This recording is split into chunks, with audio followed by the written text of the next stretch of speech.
This is WZRD Chicago, 88.3 FM.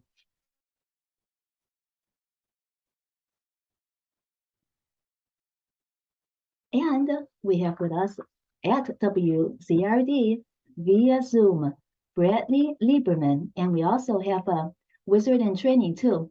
The wizard in training will jump in with any questions that she would like to ask as well.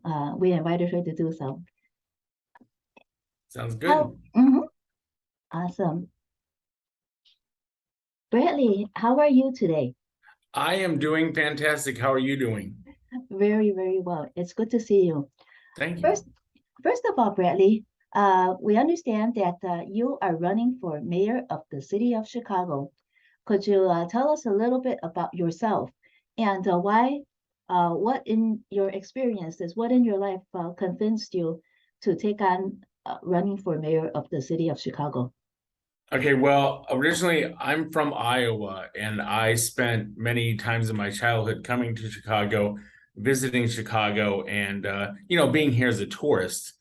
And it was just a great experience. It's always just a really fun time. Just got to meet to see a lot of interesting things. Just felt like a safe, fun, enjoyable trip into the city. I enjoyed doing it. I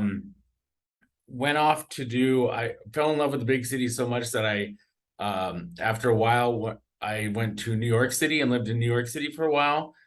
From there, I moved to Los Angeles because I was working on television. So I moved out to Los Angeles to work out there for a while. And then I realized Los Angeles wasn't where I wanted to be. I got involved a lot with the Skid Row, Skid Row is where the large population of homeless people in Los Angeles live. And I just saw a lot of politicians and people that were supposed to be serving that area. They were busy. They were distracted because they were trying to impeach people. So they were not really focusing on their city and state. They were focusing more on what was going on in Washington, D.C. And it got frustrating. And I decided I didn't want to be there anymore. So I left and was heading back to New York. My brother lived in Bolingbrook at the time and said, come to Chicago, visit the family on your way through. When I got back, the energy was great. And I was like, you know what? I'm moving to Chicago. This is where I want to be. This is the place I want to be. So I've lived in Chicago for several years. And the thing is, it isn't the same as I remember it as a child. And maybe part of that is because when you're a child, you just don't notice things. But now as an adult, I just know that there's a lot of stuff going on in the city that is getting ignored. And a lot of it has to do with just party sides. Nobody wants to accept help from the other side because everybody's too proud. And if you agree with somebody from one side of the pond, politics wise, then it just turns into, then all of a sudden you're on that person's side, or you've aligned yourself with that person. There's no situation where people can just get along. People can have similar ideas. And that's what I'm trying to go back to. I'm trying to go back to this idea that we can work together. Who's ever in charge, who's ever above me, who's ever below me, no matter what their political preference is, we're going to work together, because in the end, we're all in Chicago. And after that, we're all in Illinois. So it's just a matter of just being a stronger city, being a stronger state, because Chicago is the heart of the Midwest, the heart of the United States, as far as I'm concerned. So there was more energy, you said, in Chicago. And what differentiates, could you differentiate more clearly the difference between Chicago and LA? And you did mention that you were in New York before, so New York didn't really leave much of an impression on you? For me, Chicago represents the best parts of New York and Los Angeles.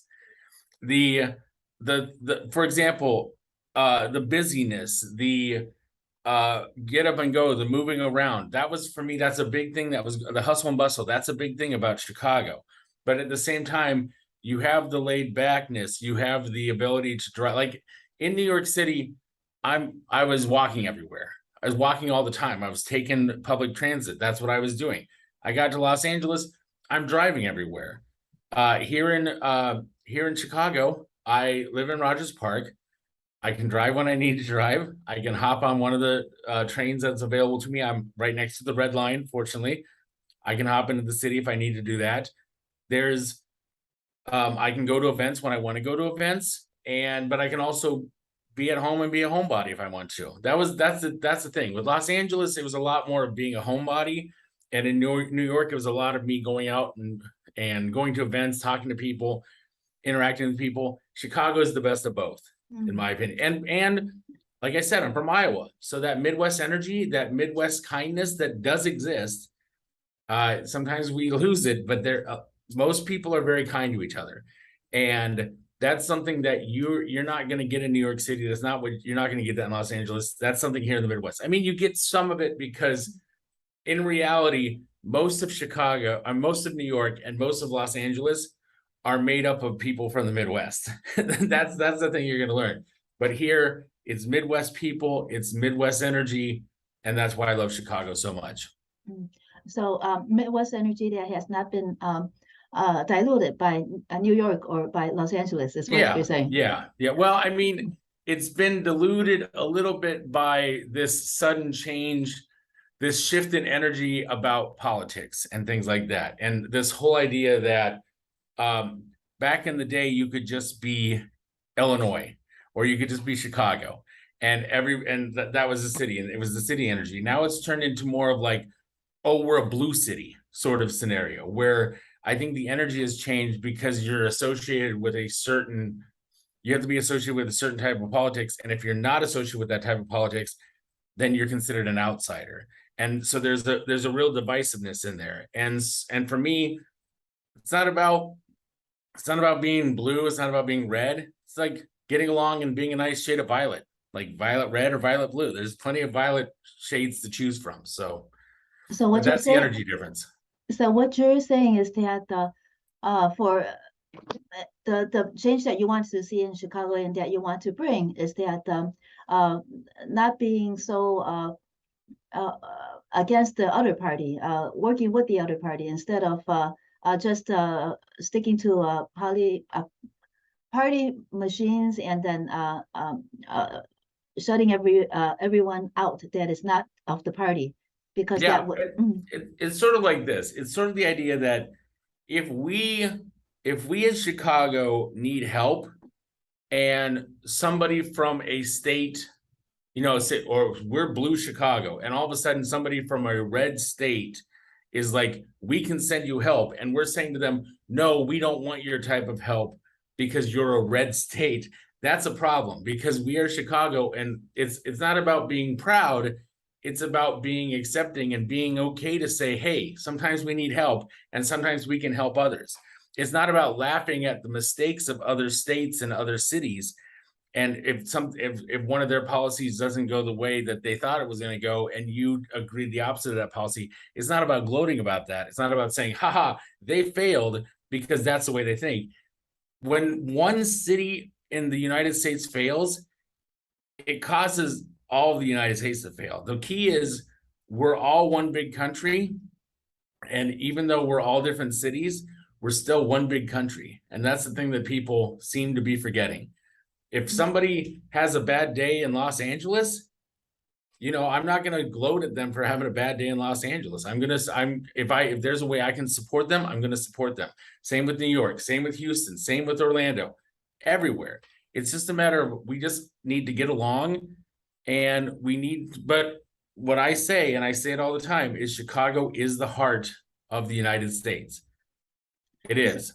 Look at the airports. I mean, that right there. Everybody comes into Chicago at one point or another, even if they're not staying here. But the key is Chicago is the heart of the Midwest. It is the heart of the United States. And we need to bring that back. We need to perform a triple bypass. And I'm holding the scalpel ready to go. So you're saying that one city having problems does create a ripple effect among the other cities and the entire country in one way or another. However, let's bring that ripple effect into Chicago. Let's say there are there are Republicans, of course, in Chicago.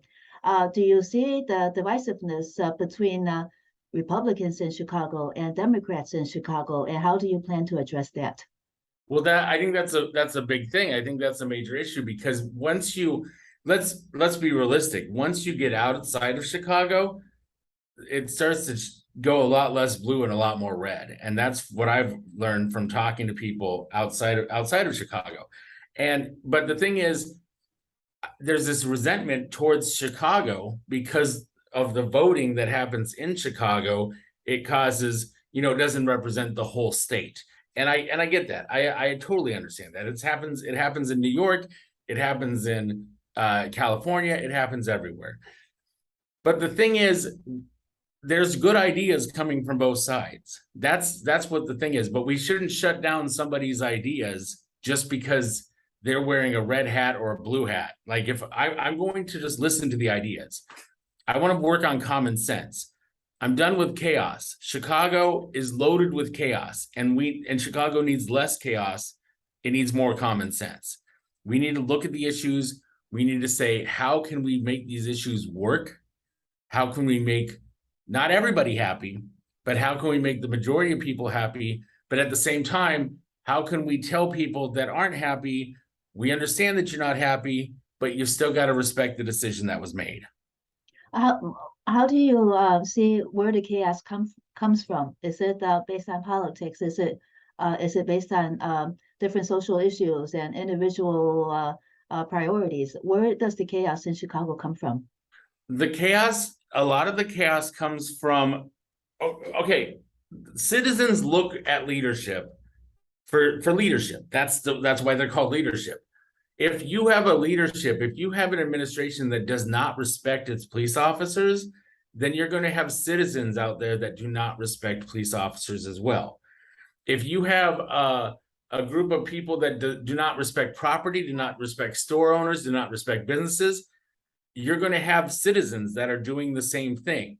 If you continue to make excuses as a leader and make exceptions for criminal acts, for vandalism, for just, unappropriate behavior in the city, then those people are going to take advantage of that. They really are. I believe, for example, I believe in peaceful protest. I have no problem with a peaceful protest, but there are people that will take advantage of peaceful protest to cause vandalism, to cause destruction. And that's unfortunate, but that's because they go under the guise of peaceful protest and there's this whole thing like, oh, we're not going to hurt a peaceful protest. We're not going to punish somebody for having a peaceful protest. We need to start separating things. We need to draw lines. We need to say, you know what? Peaceful protest doesn't mean acts of vandalism. And if you are doing acts of vandalism in the protest, you're counteracting what the actual protest is about. And at the same time, you're causing more damage, you're causing more destruction, you're causing more costs to the city. You're not helping the city. If anything, you're helping yourself. And that's the thing. People come in, and they come in from other cities, they come in from other states, and they try to protest as well because they see it as opportunity, because they're in a situation where we're not going to get in trouble. There's so many people doing it, we can get away with it. It's that whole idea of ask forgiveness before you ask permission sort of mentality. What about the chaos in Chicago that you're talking about? Let's say you're talking about the rioting and the social protests. What is the difference between the chaos in Chicago and the chaos in not Chicago? And how are you going to differentiate between how you're going to address the chaos in Chicago? Well, I mean, there's chaos everywhere. And that's the thing. But I think we need to lead by example. We can't look at the other cities and states and go, oh, well, how's this mayor handling this? And how's this mayor doing it? Or everybody says, it's that idea that when you're a kid and you're growing up and you want to stay at your friend's house because your friend's parents let you do cool things like drink or whatever that's going on. They let you slide on a couple of stuff and your parents are kind of strict. But as you get older, you go, you know what? I'm glad my parents were strict. I feel like I grew up better. I feel like that I learned a lot from it. And I feel like I became a better person from it. That's the thing.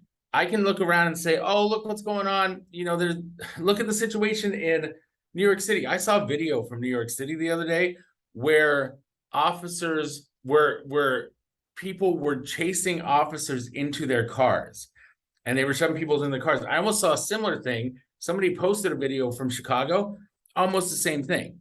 And that's what the deal is. We don't want to become New York. We don't want to become Los Angeles. We want to be Chicago. And we want to, that's the deal. The city didn't burn down to build itself back up to just copy some other city. Chicago is its own city, and we need to be our own city. So as far as chaos goes in these other cities, I'm not going to look at how they're handling it. I'm going to look at how we need to handle it. And if people go, oh, well, that mayor is cooler because he lets you get away with more stuff, or she's cooler because whatever, I'm gonna be like, great, go there. That's what my parents would say if I'd say, oh, these parents are cooler or whatever. Because in the end, after things happen, after years happen, after I'm the mayor a while, people will be like, you know what? He is doing a good job.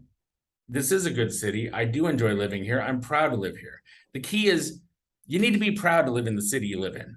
You just don't live in the city because you're like, I live here, I have to deal with it. You should never have to deal with what's going on in your city. You should want to enjoy being in the city and be a part of the city. You shouldn't wake up in the morning and say, hey, I wonder if my catalytic converter got stolen.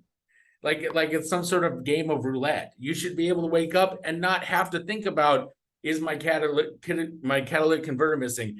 Was somebody in my neighborhood shot because there was a drive-by and they were just in the way? That's the type of things we shouldn't be worrying about in this city. But we are. But we are. What about the different solutions that have you seen any solutions in other cities that you would like to replicate, or you don't, and you want to create something based on what you believe in and what you could do? Well, I mean, the thing of the situation is, I'm not gonna like I said, I'm not gonna replicate other people. I'm just gonna look at common sense. And there are people out there that are saying you can't do this. You have to set boundaries. You have to set guidelines about things like protesting. You have to set guidelines on things like vandalism, on crime, on if a criminal gets arrested, and are they going to get let out, or what's going to be the guideline for them to get let out? What we need to do is look at the stuff that's working and continue to do that's working. And then we need to look at the stuff that's not working and that the citizens of Chicago say aren't working. And we need to try to fix those. And we need to listen to people's opinions on how to fix them. Is there a fine line between protest and chaos? And then how do you find that fine line and not do too much on either side, but do it as you can? It's almost impossible to do it exactly right, but as close to exactly right as possible. Protest is protest. I don't condone, once it turns violent, once it turns into destruction of property, once it turns into the destruction of historical property, then it's not protest anymore. Then it's vandalism. And I'm going to say this with anything. I'm going to say this with what happened in DC on January 6th. I'm going to say this with what happened in downtown Chicago. Does anybody really think that the best way to celebrate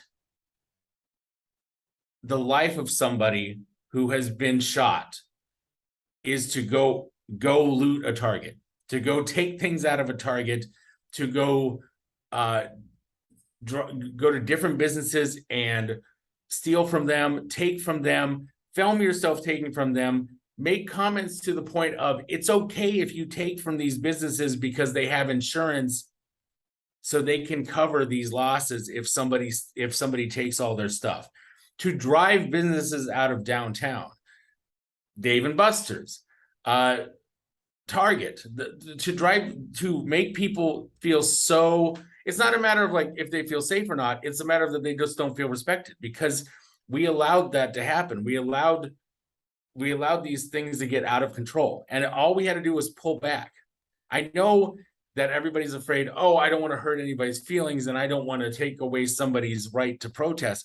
But there's a fine line between protesting and vandalism. It's the same as anything else. The right to guns. Okay. I'll say something. It's about common sense. You can move into an apartment. This is my gun reference. You can move into an apartment and the landlord can say to you, you can have a pet. You can bring in a fish, you can bring in a dog, you can bring in a cat. But you don't show up the next day with a shark, a wolf, or a tiger. Those are a fish, a dog, and a cat. By his rules, that should be the thing. But use common sense. You're not bringing in violent, dangerous animals because the landlord said, oh yeah, you can have a dog, a cat, a fish. The same is true with guns. You can have the right to have guns. You just have to use your logic on what gun do you actually need, and do you even need a gun at all? That's just, do you need it because you really need it, or do you need it because you think you need it? And the thing is, if Chicago becomes a safer place, maybe people won't think they need it as much. You know, I think that's a big reason why we've seen such an uptick in people buying guns, is because people don't feel safe because of the things that are going on. When you speak about logic and common sense, how do you plan to address the fact that a lot of people maybe don't follow the common sense that you follow, and how would, as a leader, you lead so that the various factions, and because it's very hard to get policies in place, but however, how would you address other people not following the common sense that you see, and then how do you bring people together? I mean, I guess my idea is, if my common sense is always going to be, what is the best option for Chicago? And if enough people say to me, that's not a good option, then I will listen to them and I will say that's not a good option. Right now, we have a mayor who, if you disagree with her in any way, she attacks you and says that you're sexist, or says that you're homophobic, or says that you're racist. Doesn't want to accept the fact that maybe people don't like her opinions because they're not good opinions. And that's true. If somebody says to me, I don't like this isn't common sense, then I'm going to listen to them and I'm going to try to come up with a better solution. But the common sense of it all is, my common sense is always going to be, what is best for Chicago? What is best for the people who live in Chicago? And if you are a person in one of these offices, in one of these alderperson wards or anything like that, and you're not agreeing with my common sense, when my common sense is what's the best for Chicago, then what is your end target? Like, what are you looking for the best of? Are you looking for something that's going to benefit you, or are you looking for something that's going to benefit the city that you're supposed to represent? So that's the thing. If they're not agreeing with me, then that's a question, especially if I'm the one trying to come up with things that are going to help the city in general. I've been talking to alderperson candidates from different wards. I've been learning a lot about different wards. I'm a realtor, so I get in on these special meetings about real estate, things like that. I've learned a lot of things that I look at and say, why isn't this being brought up? Why isn't this an issue? And I see the ways that we can change stuff. And I plan on coming in and saying, here are some things that we need to change. Here are some deals that we made in the past that were a quick fix that are now causing issues, that are taking money away from people in Chicago. And let's fix these things and make them better. Our Wizard in Training has a question for you, Brittany. Okay. Hello. Earlier you said that there are a lot of good things going on in Chicago, or things going right in Chicago. I wanted to know, what do you believe those things that are going right in Chicago are, and how do you plan to keep those in the green while working on the things that are going wrong in Chicago? Thank you. That's a good question. One of the things that I've had the chance to go to several CAP events, which is when people from wards go and talk to the captains of the police departments that serve their wards. and I've seen a lot of neighborhood interaction, and I think that's a good thing. I think there needs to be a good relationship between citizens and police officers. I also see that in the idea that there are more people that are getting involved with programs to allow their ring cameras and things that like that to be used to help solve crimes and to help catch criminals and things that are going on, vandalism, things like that that are going on in their neighborhoods. A lot of it is that pride in community. I'm seeing a lot of pride in communities, and that's one of the best things I think there is about Chicago, is that when you go to an individual ward, when you go to an individual community, when you go to a community event, you see a lot of pride for that community. I was just at the Glenwood Avenue Arts Festival last week. That was an example. That was a lot of pride in the community. There's a lot of people walking around with their 60626 shirts on, which I wanted to get one of those because I live in Rogers Park, and that's a big deal for me.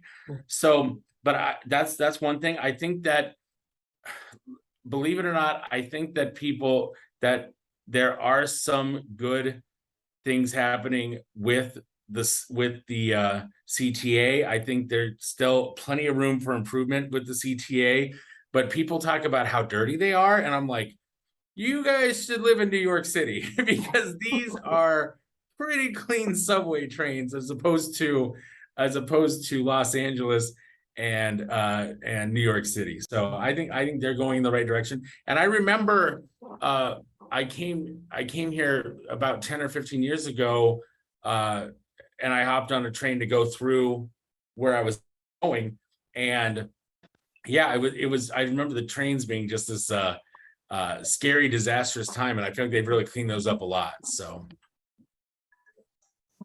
well, thank you for that. No problem.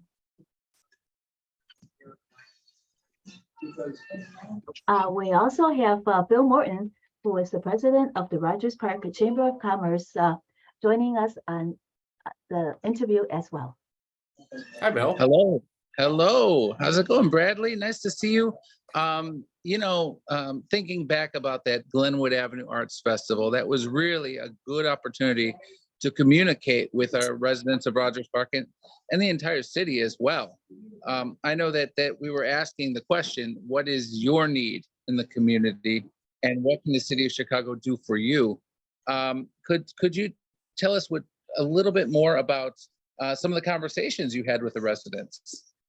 Oh my gosh, I had so many conversations with people, and it was just, there was a lot of conversation, like, because most of the people that were there, they were from Ward 49, but we had some people coming over from Ward 48. We had some people that were talking about Ward 50. Bill, I know you would ask me this when I don't have my notebook right in front of me, that I wrote down all these notes of things, but I think one of the things was, and just across the board, and you would not think this because of how people talk about police officers in Chicago, about how you see them portrayed on the media and things like that, and with these protests that you see and things like that, the number of people that came up to me and said, we need to have a better relationship with the CPD, and they need to be allowed to do their job.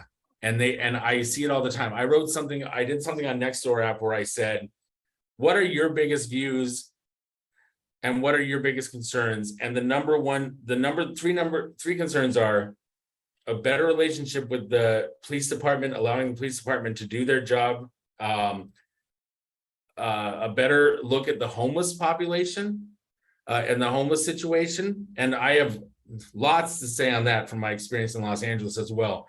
And just an overall sense of cleaning up the city and just, crime in general, just taking a harder stance on crime in general. Those are the three things that I got from there. And those are the same things that echoed that I got when I went to the Arts Fest. So, I want to tell you something very interesting, Bill. I went to an event with Jan Schukowski. Is that who's? So I was at a realtor event that was hosted by Illinois Realtors, and she said, somebody brought up at the event, I have a note here that I will did you know, all right, so Chicago and Cook County has a land bank. I don't know if you know this or not, but they have this thing called the land bank. There are 71,000 empty ghosted properties in the city of Chicago. 71,000 ghosted properties. That means people just left them, abandoned them, that could be used for affordable housing.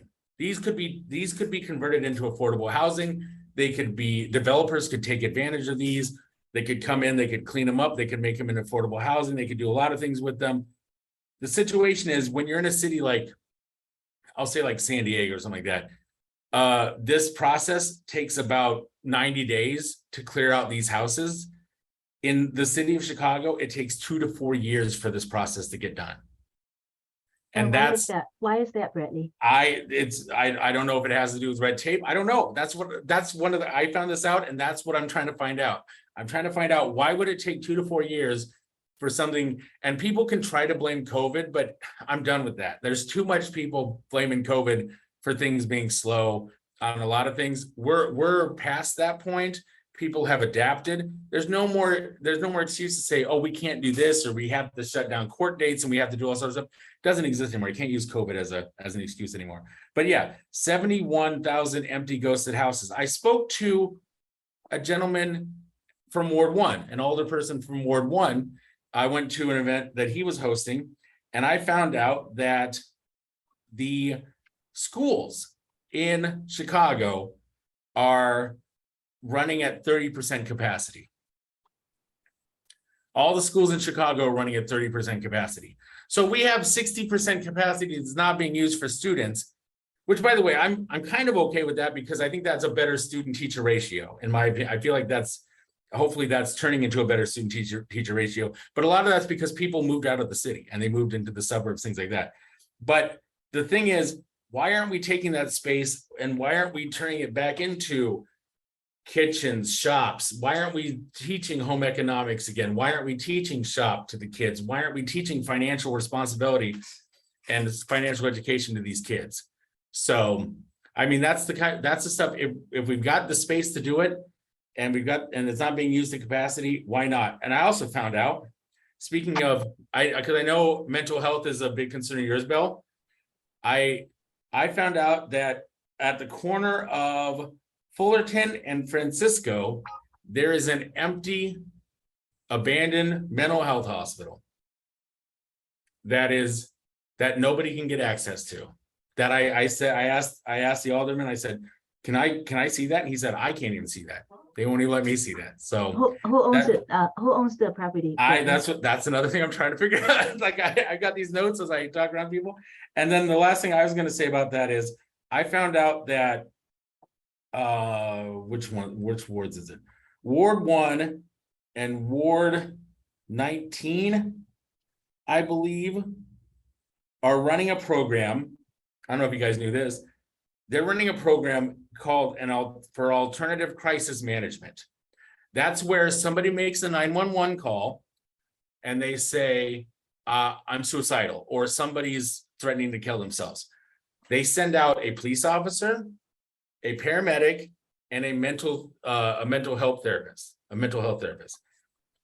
This is great. I think this is great because there are police officers. They're not trained for the mental health stuff that the mental health person is. The problem is you've got police officers that are willing to work 24 hours a day, but we don't have enough mental health crisis workers that are willing to do that.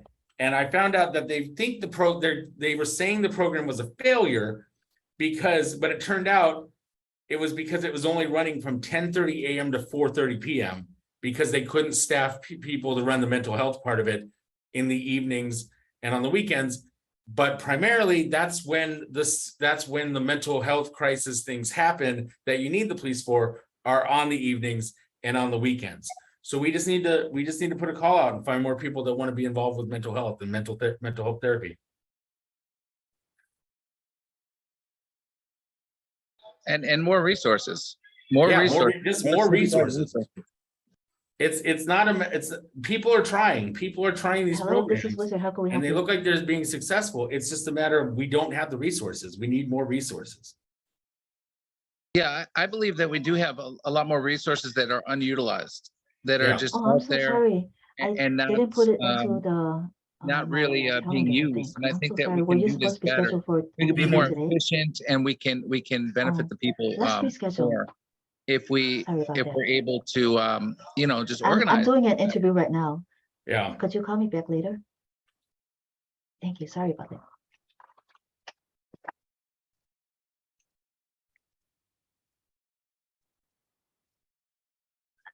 Bradley, when you mentioned these statistics, are you so you mean that you feel that these three issues, um, if you're mayor of Chicago, you will be able to address to address how to use these spaces. Right now, there, for instance, the 71,000 properties in the land bank. Let's just say those. As mayor of Chicago, do you, would you be able to lead and be able to access and use those properties? Have you consulted? I with- think absolutely I'd be able to find what's going on with those. And I think that the nice thing about me is I do have a connection with Illinois Realtors. I do have a connection. I would be able to get involved with CAR, which is the Chicago Association of Realtors. I would be more than happy to work with the county, to work with Jan, to work with these people, to find out what we need to do to make it so that this Cook County / Chicago land bank can be used. Why we need to be able to make these properties accessible. And I think that's the thing, is I think there's a lot of that where it's a lot of these a lot of developers, a lot of business owners and things like that, they're not really welcomed in. And you know, and the good businesses are the ones that don't want to put up with stuff when they know something's kind of weird or something like that. The bad businesses are the ones that come in and they're like, oh, I can overlook that because I just need a place to throw this business. So we need to start looking at businesses that are actually coming from the US, that are coming from Illinois, that are coming from Chicago. Yeah, it's great to say you have a bunch of businesses downtown, but when they're all being run by other countries, I mean, is it really benefiting us? Is the money going back to the community? Is it going back to Chicago? Or is most of the money going to another country? Do you have any research on that about how much business is actually deriving from Chicago wins and how much business is You know deriving what? from the It's that one international? notebook. I have that one notebook where I have all this stuff written down into. A lot of this stuff I can spout because I've been saying it so much, but I plan on addressing that. I'm actually penning a blog for on my website, votelaborman.com. I've been starting to put blog pieces up. Lots of interesting things, lots of very interesting things that I've been pointing out just in general. How many of those 71,000 vacant properties are in Ward 49? Oh, I don't know. I just know there's 70. That's a good question, Bill. I will find that out for you. I will be happy to find that out. I think that's just a matter of looking. I think there's a website we can find that on, but because I was focusing on city of Chicago, but yeah, let's break it down. I would be interested to break it down into wards. You can look into like building footprints maybe, or just look up building footprints. There are different maps of the commercial buildings, residential buildings, and I think maybe even the unoccupied buildings. But on that note, I see a lot of them when I visit Englewood or North Lawndale. Yeah, A lot of empty lots all over the place. And they say when you fly an airplane over, when you're in the plane in some cities, it's so littered, it glitters. It glitters like gold, but that's just the broken glass. And that's really a sad state of the city of Chicago. it really is. It really is. And a lot of that has to do with, because you were talking about South Chicago thing like that. A lot of that is because statistically people were talking and they were saying a lot of the residents of South Chicago just moved farther south or moved to St. Louis or to Iowa. They just moved to different places because they didn't feel protected in Chicago, and the property value goes because of this very said, the property value goes to crap and they're, they don't have any place to go, or it causes their rent to go up so high that they can't afford to live there. And I read on Rogers Park News all the time, not only, the daily shots fired or every other day shooting, which is horrible, violent crime. But I hear about the residents who just can't stand it any longer, and they've either moved or they are going to move due to this. This is a major issue. This is public, in my opinion, public safety and public health are the top two issues in our community and the city of Chicago. Another thing that somebody said to me that I thought was very interesting in one of the comments on, I tend to hop on to Nextdoor a lot, but one of the comments that was on there was, I can't retire here. I can't afford to retire in Chicago. And that's sad and because this is somebody who said, I've lived in Chicago all my life and I can't afford to retire here. So that's another thing where we could see a mass exodus of lifelong Chicago citizens moving out of the city because they're getting ready to retire and they need to go someplace else because they feel stifled here. Do they tell you what parts of their expenses are keeping them from retiring? Is it the rent? Is it the housing? Is it the it's the taxes, and it's the taxes mostly, because a lot of these people that are retiring, they are homeowners, but it's the taxes. It's it's also the taxes on their income. I will say this, moving here, that was my biggest shock when I got my first paycheck, and I was like, holy cow. And the best example you can give is look at the person that won $1.25 billion on the lottery. And they won it in Illinois. And how much did they actually get? $400 million? Yeah, that's a lot of money. But $400 million out of $1.25 billion, that's a pretty big cut after all the taxes and everything. So, you got to think that people are like, man, I should go buy a lottery ticket in another state because I'm probably going to get a better deal when I do a cash out for it. But so you have done that research that people living in other states pay much less taxes. So on the whole, is it that people in Illinois or people in Chicago are paying a lot of taxes? It's a mixture of both. I think it's a mixture of both. I think Illinois has insane taxes, in my opinion, and then you add Chicago on top of that. And so it's funny because I see these signs when I go into like a Jewel Osco that says, hey, we're on a tax holiday, and I'm like, are we? Because I look at the receipt and I go, I feel like we're still getting, like, they're still taking 10% out for sales tax, right? Well, we're in an election cycle. That's what that actually is.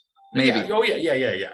Oh, I get that. A lot of that stuff is, they'll say things like, hey, let's give you a better student, take some money off your student loans.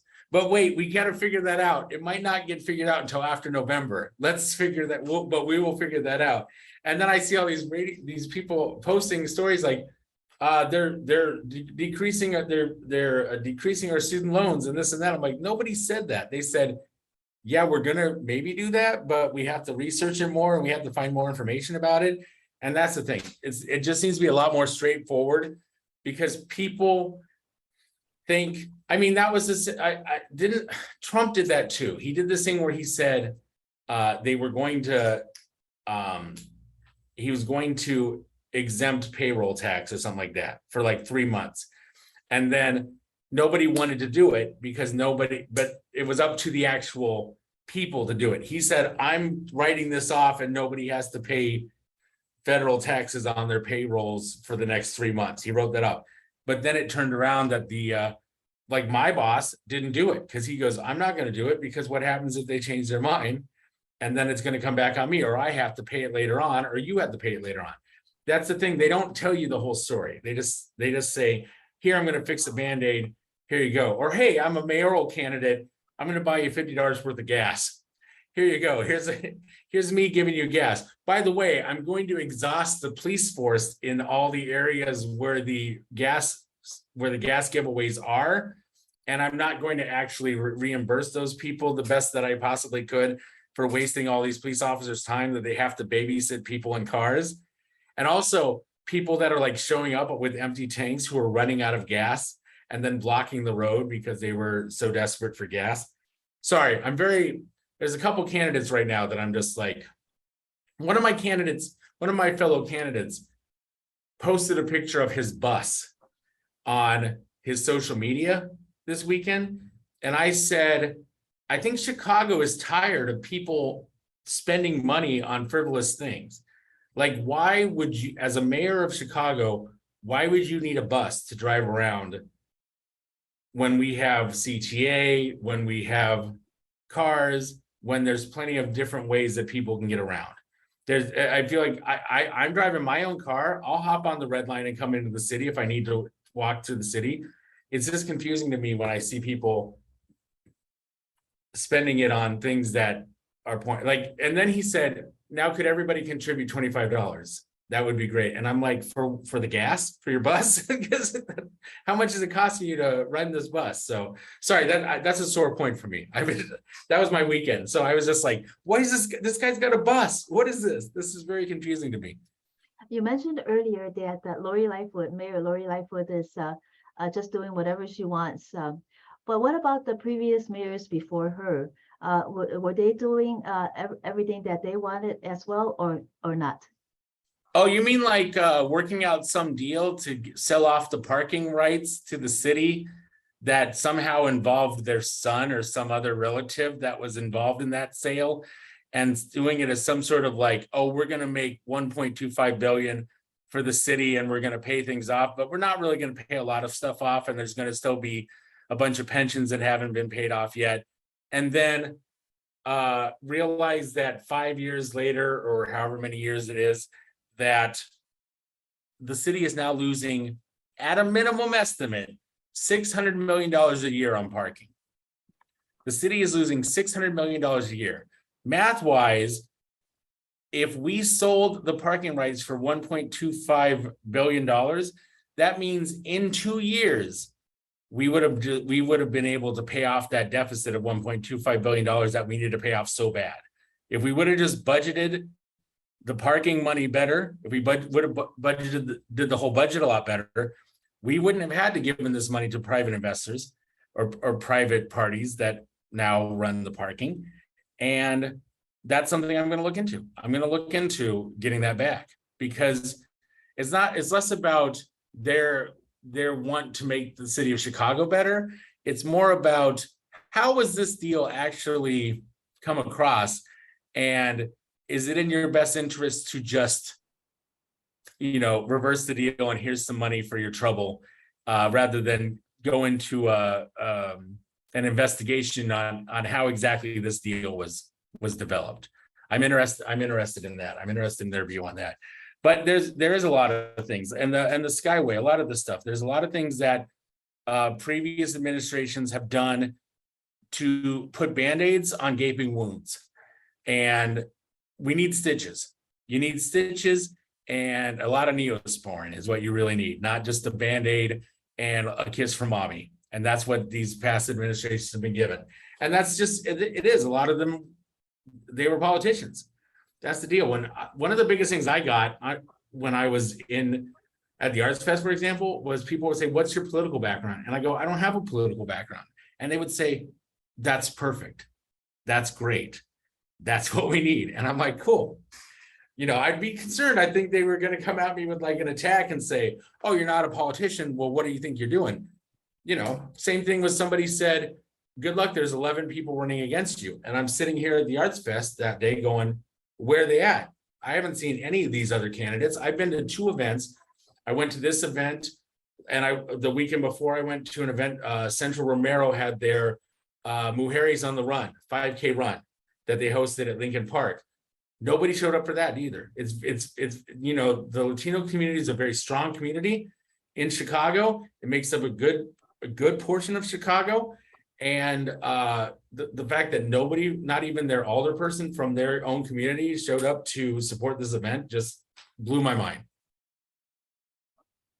So the deals that some of the past deals by other mayors that you want to undo, have you noticed about how which parties might go against you for doing that, and how could you address it so that those parties will not stop your plans of undoing some of the past deals that were not beneficial for Chicago? I mean, I don't necessarily think it's political parties. I think it's more of a private investors. I think if anybody's going to have a problem with the parking, if I take a look at the parking, it's going to be what is it, like 10 individuals that are the ones making the money off of the parking? Because they're the ones that, like I said, low estimate is $600 million. And the other thing about that parking, another thing that I found out is that we have 36,000 parking meters in Chicago. And then I found out that Lori added another 1,800 parking meters during her administration. And I'm just confused. If we're not the ones making money for these parking meters, why would we add 1,800 parking meters? There's a lot of things. I think that's the thing, what I'm saying. I think I don't think people are going to be opposed to it. I think people are going to be like, well, maybe the less we sniff around this, the better. And maybe we should just consider reversing it back. I think there's going to be people that don't want me sniffing around that, because the more I look into it, the more I question what the motives were really on why did we decide to sell this off. So how difficult do you feel that it would be to win, since it was probably the power brokers that initiated these deals and got these deals, and then if they know that you're going to try to undo the deals, how difficult do you think that your campaign will be? Oh, I think my campaign's already pretty difficult. I mean, I'm doing this on my own. I'm always looking for people that want to contribute. You can contribute on my website. But, like I said, I'm running this campaign out of my apartment. I'm using my car that I pay payments on to drive around and meet with people. I've got lots of friends and people that are volunteering that want to help me get signatures, everything like that. I've met some great candidates that are running that are more than happy to work with me and give me platforms to speak on. Thank you, Bill. And it is going to be difficult, but if it was easy, then anybody would be mayor. I think if I can become mayor with the obstacles that are in front of me, then that means that I'm doing this for the right reason. I could give up and say, what's the point? I'm not going to win. That's what people have said to me. I had somebody reach out to me, and they said to me, I said something about how the Chicago Tribune, I've sent several press releases over to Chicago Tribune and they have ignored them. And this individual said, why would they pay attention to you? You're not a politician. You're a nobody. Why are you even running? And that individual was a member of Change Illinois. And Change Illinois' whole motto is getting people involved in civics, and like getting people involved in like being a part of the government, being a part of like helping the city. And that blew my mind, that this individual's like, why are you running? What's the point? And the point is, I'm running because I think I can make a difference. If I don't win, I'm going to make the issues known. I'm going to say, here's the problems that are going on. The parking thing's a problem. The land bank is a problem. The schools at 30% is a problem. There's a lot of things that need to be brought up. And the point of the thing is, I'll start the conversation. I'm going to win this. I'm going to run this campaign and I'm going to win this campaign because I want to win this campaign and because I know I'm the best choice for Chicago. But along the way, I'm going to start conversations, and that's going to be the thing. Even if I'm gone, these conversations aren't going to get shut up, because the more people that hear them, the more people that are going to start talking about them, the bigger voice they're going to get. What was Change Illinois' rationale for telling you not to run? Since I want to be clear, it wasn't Change Illinois, the website, like them in general. It was somebody who's on their board of directors said to me, what's the point of running? And it stopped engaging with me after I said, hey, isn't change, like I said straight up, I said, isn't change, aren't you part of Change Illinois? And isn't that supposed, aren't you supposed to support people that are trying to make a difference and have a civic movement going? And then he kind of like stopped talking to me about it. But yeah, I mean, my response was, and that's it. Sorry, I'm flustered because I'm thinking about it. But my thing is this. It's not, when you see something like Change Illinois or something like that, is it really change, or is it, do they really want you to be vocal about politics, or do they want you to be vocal about their side of politics? Like, you've got to look at the people that are running these organizations, and you've got to say, okay, this person's, because there's always this thing where there's this mindset now where you're either educated or you're uneducated. And somehow, if you are a conservative, you've become uneducated. Like, you could go to school, you could go to the same schooling as somebody else, but the minute they turn blue and you turn red, you're considered uneducated, you're considered irrational, you're considered a racist or sexist or homophobic or anything like that.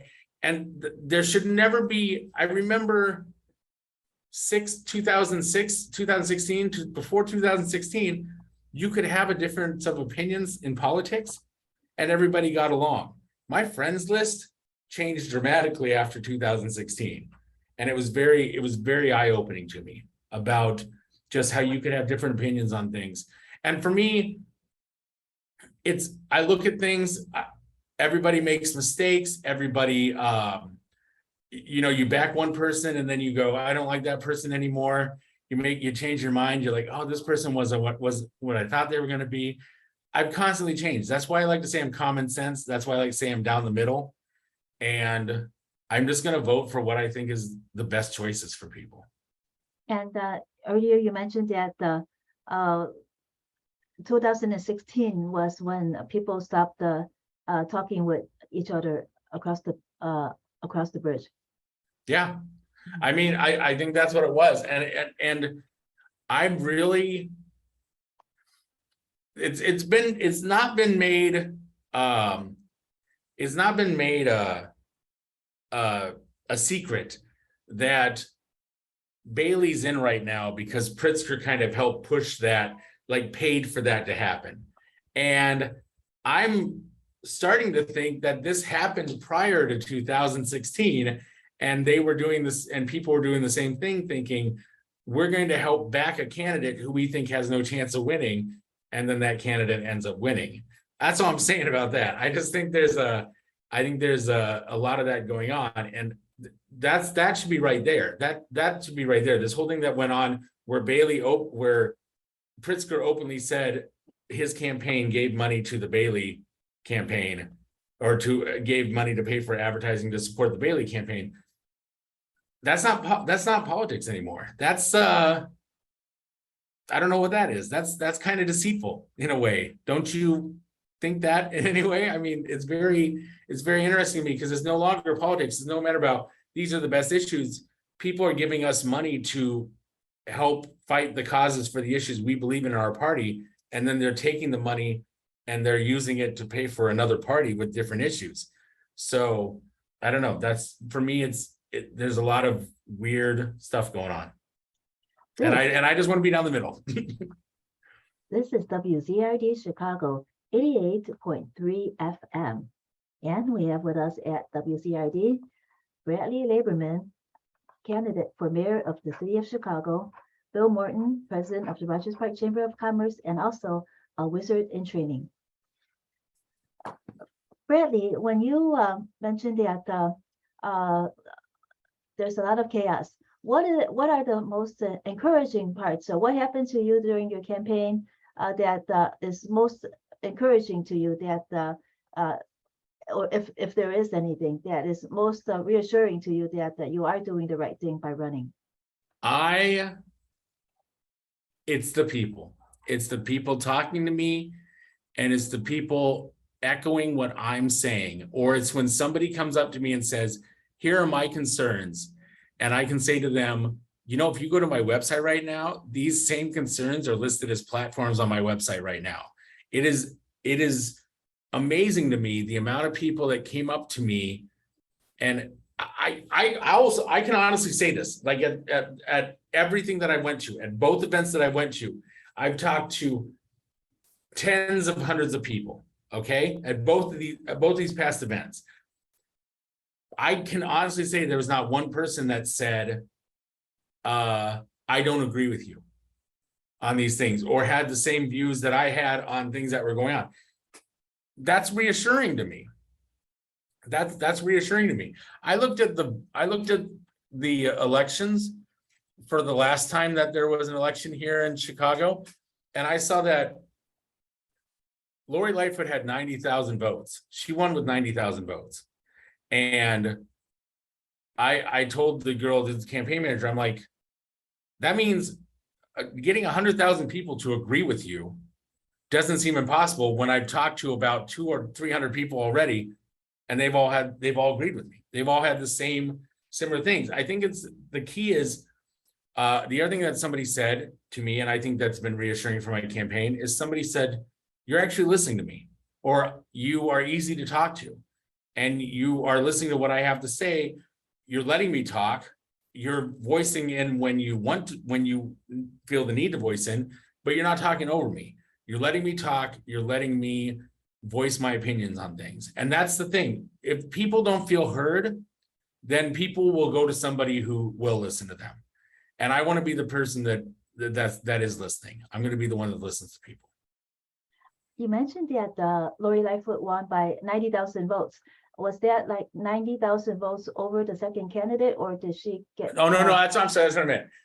Lori Lightfoot had 90,000 votes. The second candidate had 90, like they had really close to the same votes.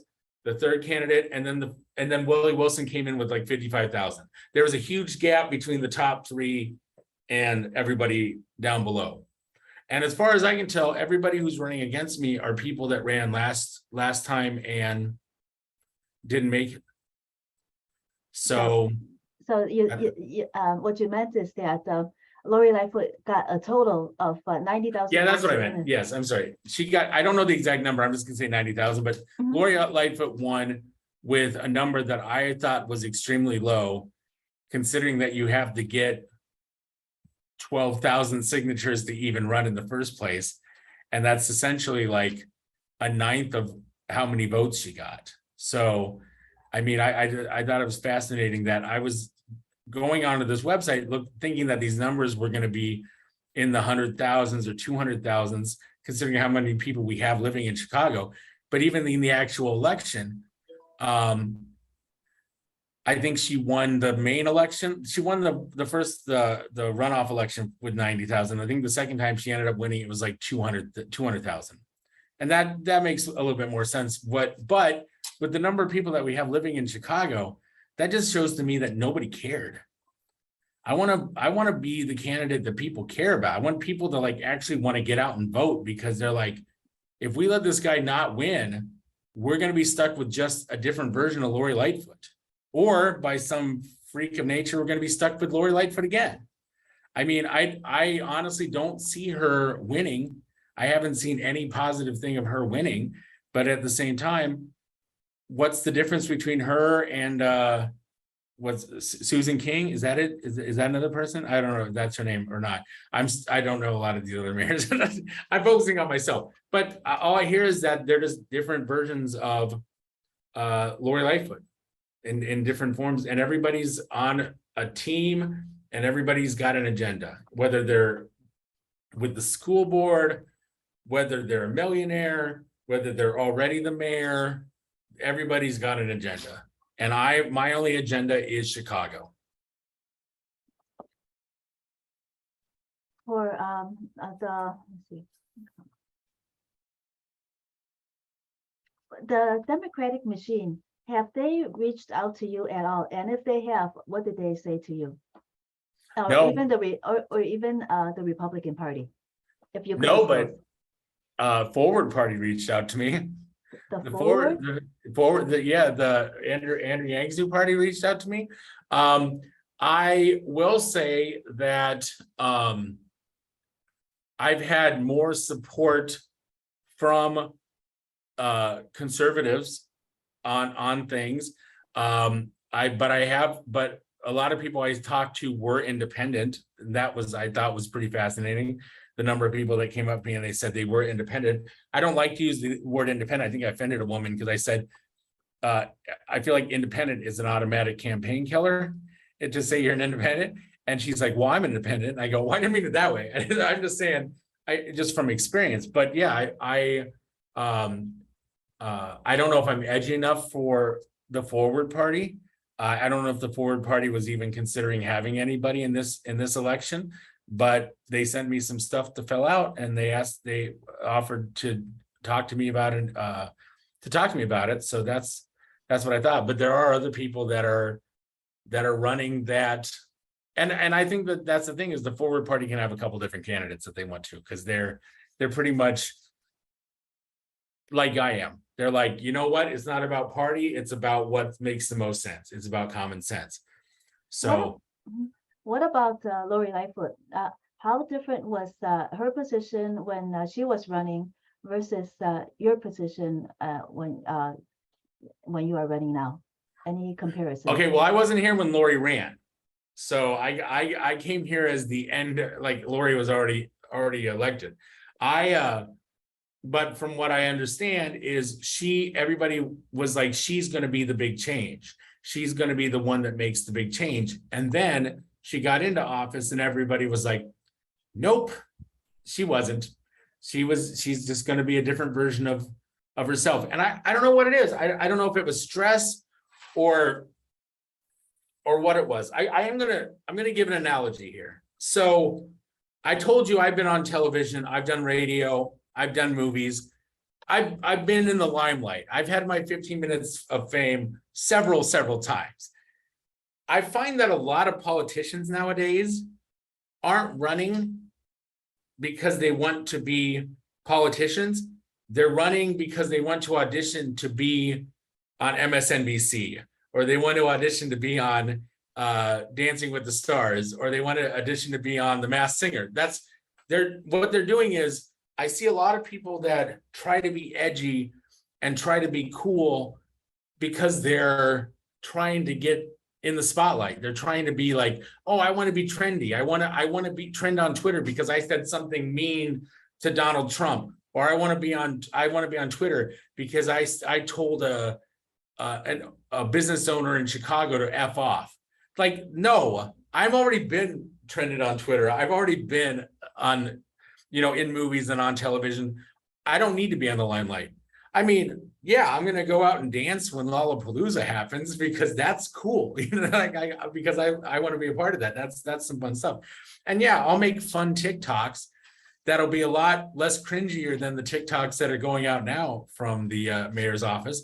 But the thing is, there's too many people that just are trying to be buzzwords and edgy and sound bites and social media trending. And I just want to be mayor. I don't want to run for mayor for fame or fortune. I want to run for mayor because I want to, there is a selfish thing. I want to be somebody that, like, 4-8 years from now, when I'm still the mayor, because I'm doing such a good job, I want people to be like, man, this guy was a good mayor. This guy really did make a difference. I want to be like early Giuliani and people like that people like appreciated, that people like loved. And then I promise I won't go weird or crazy after that. I'll stay good, and I'll end on a high note. I won't outstay my welcome if I'm doing a good job. But I don't plan on just making this a 4-year job. I plan on making this a 8 to 12-year job if I can. And that's because I want to be in the thing where people are like, well, I'm not even going to run against Bradley Laborman, because he did such a good job. Like, what's the point? He's doing a good job. Chicago is better. Chicago has not turned into, because here's the thing. When you watch a movie and it's a disaster movie, it's always New York or Los Angeles. That's like the Armageddon City. You never have like a Chicago Armageddon City. Like, it's always, well, Transformers, but that's a different example. But it's always like escape from New York and escape from LA. There's never an escape from Chicago. Chicago always seems to be fine. And that's going to be me, because all these movies are set in the future. And so by 2030, yeah, Chicago is going to be like the utopia where everybody wants to be. Not Los Angeles, not New York. They're going to be here in Chicago. And we're going to see a bunch of growth because people are going to be like, I want to go to a city where the mayor supports growth. I want to go to a city where the mayor is tough on crime, and like I want to make a difference. And look at all this fair housing that's available because he opened up all these buildings that were available in the area. So that's what I want. Oh, and parking's cheap because he got the parking things figured out and then lowered parking by 50%. Because we can do that too. Because once we figure out the parking thing, we can lower parking prices and then people will actually want to come into the city. Just a question about that. Are we going to buy back the parking? What's your plan? What's your idea? My offer is going to be to buy back the parking. And I've done the math and said, here's how much it would cost for us to buy back the parking. And if we bought back the parking, we're looking at a year and a half to pay it back, which I don't think is insane amount of time to pay it back. But that hinges on the fact of, do we really want to get into this parking arrangement and the nitty gritty of this parking arrangement? Because the other way is, well, we can just say, hey, let's do a buyback and do it this way. But the other option is, well, we could go to court and we could bring up stuff and we could look into things and see exactly what caused this deal to go through. And I think we're in a society still where people are like, the less messy option is the better option. So we'll see. But I think there's lots of ways we can go about it. But I've been looking at it, and I've always made a joke that if I end up at the bottom of Lake Michigan, it's because of this, of my stance on parking. So everybody knows I'm happy and I'm not in any sort of depressed situation. And I will make that clear. Please run that soundbite whenever you can. I promise you that I am totally and 100% of sound mind if I end up at the bottom of the lake. So just so you know, I joke about that, and that's sad to joke about, but that's because that's the type of stuff that, like, Chicago Hope and Chicago Fire, those shows spit out at you. A lot of that Dick Wolf stuff comes in and goes, I thought the same thing about when I lived in New York City. And I'm like, New York City is nothing like they portray it in Law and Order. So Could you clarify one more time about how your connection with Chicago? How did you live here as a child, and when did you? No, I just always loved Chicago. I have been to Chicago. Chicago to me has always been the biggest city. I mean, because when you're from Iowa, you don't have like a major baseball team. You have the Iowa Cubs, and the Iowa Cubs are basically people that are training to become Chicago Cubs. They're going to go from the Iowa Cubs to become Chicago Cubs. You're rooting for the Cubs. You're rooting for the Bears. You're waking up in the morning and you're watching the Bozo Show. You're singing the 588-2300 Empire song because you're watching WGN, because WGN is like the biggest channel you're getting in Iowa. That's what I grew up. I grew up watching the Bozo Show. I grew up living in Chicago. When I was an adult, I showed up and I came, sat in the audience for a couple Jerry Springer episodes, things like that. I went to the hotels. I love this city. I love this city. I didn't live here, but I'm still going to call it the Sears Tower. That's the thing, is like, I didn't grow up in this city, but it's still the Sears Tower to me. It's still Lakeshore Drive to me. That none of that stuff is going to change.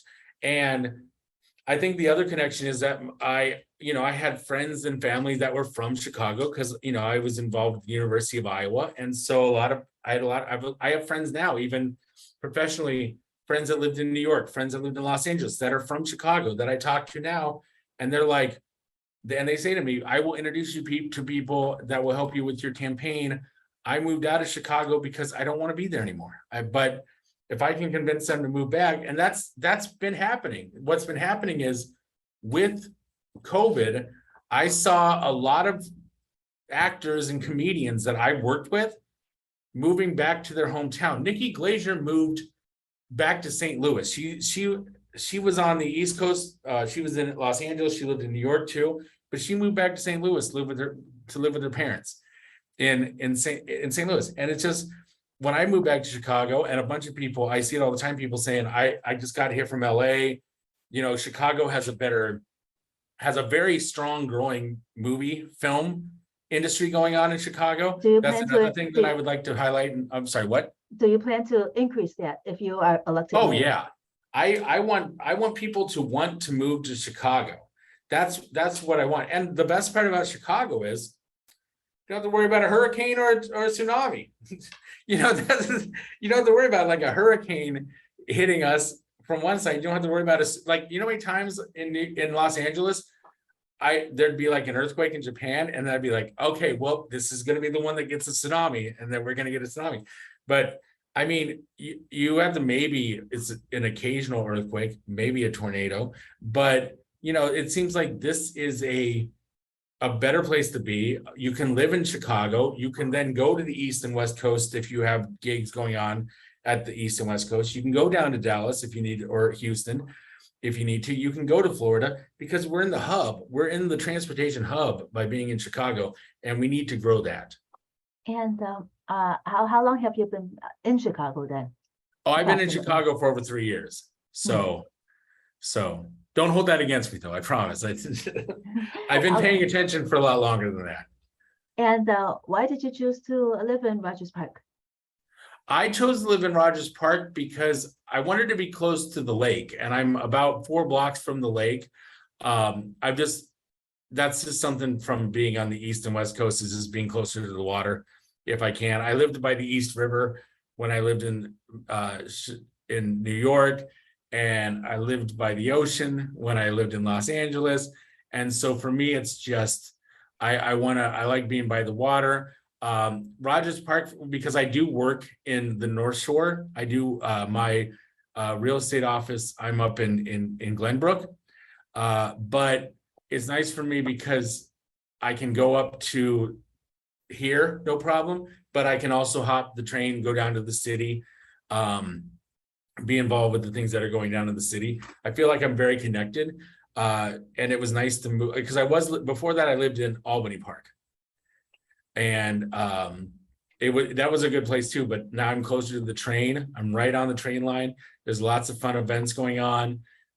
I think we're going to walk the beach this weekend to get signatures, because I thought that's a great idea. Somebody said that, let's walk the beach and get signatures this weekend. And I'm like, cool, let's do that. Let's make sure they don't get wet, but let's make sure we get some signatures. But, you know, because that starts on Tuesday. So Tuesday is when we start getting the signatures for the petitions. And I have to get 12,500, and I'm aiming for double that, because you got to be smart with these signatures, especially because people don't realize that you can only sign one.